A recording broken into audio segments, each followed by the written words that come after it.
ஐயா பார்த்து பத்திரமா ஓட்டிட்டு போயிருவீங்களா? முன்னாடி ஓட்டி இருக்கேன், போயிருவேன்னு நினைக்கிறேன்.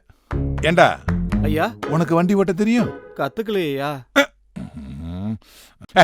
அது என்னடா பெரிய கம்ப சூத்திரம். இப்போ ஐயா வண்டி ஓட்டிட்டு இருக்கும்போது திடீர்னு வலது பக்கம் ஒரு வளைவு வருது, என்ன சொல்லுவ? வலது பக்கம் வளைவு வருதுன்னு சொல்லுவேன். அபாரண்டா. இப்ப இடது பக்கம் ஒரு வளைவு வருது, என்ன சொல்லுவ? இடது பக்கம் வளைவு வருதுன்னு சொல்லுவேன். அற்புதம்டா. இப்ப ஐயா வண்டி ஓட்டிட்டு இருக்கும்போது எதிர்த்து ஆள் வர்றாங்க, என்ன சொல்லுவ? எய்த் ஆள் வராங்கன்னு சொல்லுவாங்கய்யா. அவ்வளவுதான்டா வண்டி ஓட்டுறது. நன்றிங்கய்யா. வந்து பக்கத்துல உட்காரு, 1 மணி நேரத்துல உனக்கு வண்டி ஓட்ட கத்தாரேன். சரிங்க. சாவி கொடு. சாவி குடுறா. ஐயா காலை வணக்கம் ஐயா. என்னடா சாவி கொடுக்க சொன்னா காலை வணக்கம் சொல்றேன்? சாவி விழுந்துருச்சுங்கய்யா. தேடுங்கடா, கண்ணை திறந்து தேடுங்கடா. ஐயா சாவி கிடைச்சிருச்சு. அது சாவி இல்லடா, வேட்டில இருந்து கையிடுறா. யாரு? தம்பி ராமசாமியா? ஆமாங்க ஐயா. தெரியுது ஐயா, ஏதோ கூப்பிட்டு இருந்தீங்களாமே. ஆமாடா தம்பி.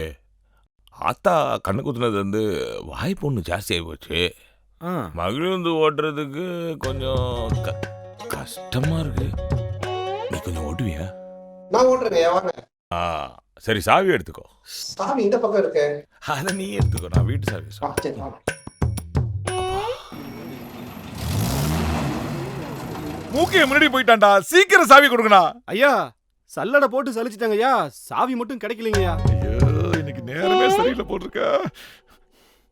ஐயா என்ன கால்கிட்டே சாவி கிடந்ததுங்கய்யா. யாருப்பா நீ? நான் வழி போக்கையா. வழிபோக்க? ஆமாய்யா. வழிபோக்க கண்டுபிடிக்கிறா நீங்க மனத்தரையில் உட்காந்துருக்கீங்க. வழிபோக்கா? ஐயா வண்டி ஓட்டியாப்பா? ஐயா நான் வண்டியில தான் வந்தேன், நீங்க பார்க்கல? பார்த்துதான் கேட்குறேன். நீ வண்டி ஓட்டு, ஐயா உட்காந்துட்டு வரேன். சரிங்க. High high high high high